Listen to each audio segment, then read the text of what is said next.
శ్రీ మహాగణాధిపతయే నమః, శ్రీమాత్రే నమః. మాచిరాజు జయం యూట్యూబ్ ఛానల్ ప్రేక్షకులందరికీ నమస్కారం. మనకి జీవితంలో అదృష్టం అనేది మన మనీ పర్స్ని బట్టి కూడా ఉంటుంది. మనీ పర్సులో పేపర్ మీద ఒక మంత్రం రాసి ఆ పేపర్ పెట్టుకుంటే ఆ పేపర్ ధనాన్ని విపరీతంగా ఆకర్షిస్తుంది. మీ పర్సులో ఎప్పుడు డబ్బులు ఉండాలంటే పేపర్ మీద ఒక ప్రత్యేకమైన మంత్రం రాసి ఆ పేపర్ మీ పర్సులో పెట్టుకోవాలి. ఆ మంత్రం ఏంటో ఈ వీడియోలో మనం తెలుసుకుందాం. ఎప్పుడైనా సరే పర్సు కొనుక్కోవాలనుకున్నప్పుడు గురువారం పర్సు కొనుక్కోండి. పర్సు గురువారం కొనుక్కుంటే విశేషంగా లక్ష్మీ కటాక్షం కలుగుతుంది. అలాగే పర్సు కొనుక్కునేటప్పుడు గురువారం కూడా సూర్యాస్తమయం లోపల కొంటే బాగా కలిసి వస్తుంది. సూర్యాస్తమయం తర్వాత పర్సు కొనద్దు. గురువారం రోజు ఒక తెల్ల కాగితం వైట్ పేపర్ తీసుకొని ఆ వైట్ పేపర్ మీద రెడ్ ఇంకుతో ఒక మంత్రం రాసి పర్సులో పెట్టుకోండి. అప్పుడు పర్స్ అనేది ధనాన్ని విపరీతంగా ఆకర్షిస్తుంది. మీకు ఎప్పుడు పర్సులో డబ్బులు ఉంటాయి. ఆ మంత్రం ఏంటంటే ఓం హ్రీం శ్రీం శ్రీ గురుచరణ స్పర్శ స్వాహ. ఇది మంత్రాన్ని జాగ్రత్తగా గమనించండి. ఓం హ్రీం శ్రీం శ్రీ గురుచరణ స్పర్శ స్వాహ. ఈ మంత్రం రెడ్ కలర్ మార్కర్తో పేపర్ మీద రాసి పర్సులో పెట్టుకోండి.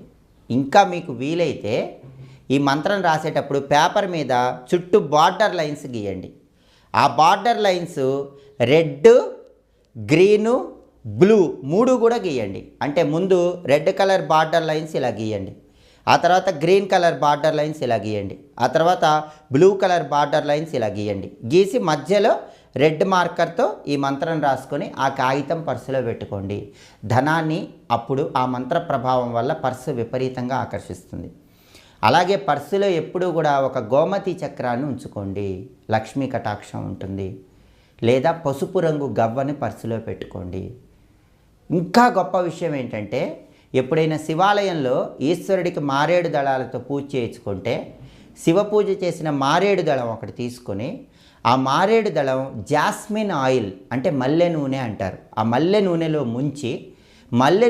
ముంచిన జాస్మిన్ ఆయిల్లో ముంచిన శివ పూజ చేయబడ్డ ఆ మారేడు దళం ఒక చిన్న ప్లాస్టిక్ కవర్లో వేసుకొని మీ పర్సులో పెట్టుకోండి. శివానుగ్రహం ఎప్పుడూ ఉంటుంది. మీ పర్సు నిండా డబ్బులుంటాయి. ఏదో ఒక విధంగా మీ ఆదాయాన్ని పెంపొందింపజేసుకోవచ్చు.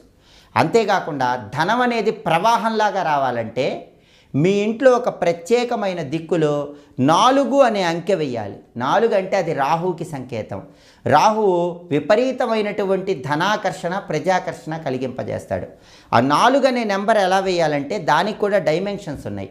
6 ఇంచెస్ హైటు, 4 ఇంచెస్ వెడల్పు ఉండేలాగా ఈ 4 అనే నెంబర్ని రెడ్ కలర్తో మీ ఇంట్లో దక్షిణ ఆగ్నేయంలో ఉత్తరం చూస్తున్నట్లుగా వేయండి. ఎక్కడైనా మీ ఇంట్లో గోడ మీద దక్షిణ ఆగ్నేయంలో ఉత్తరం చూస్తున్నట్లుగా ఈ 4 అనే నెంబర్ వేయండి.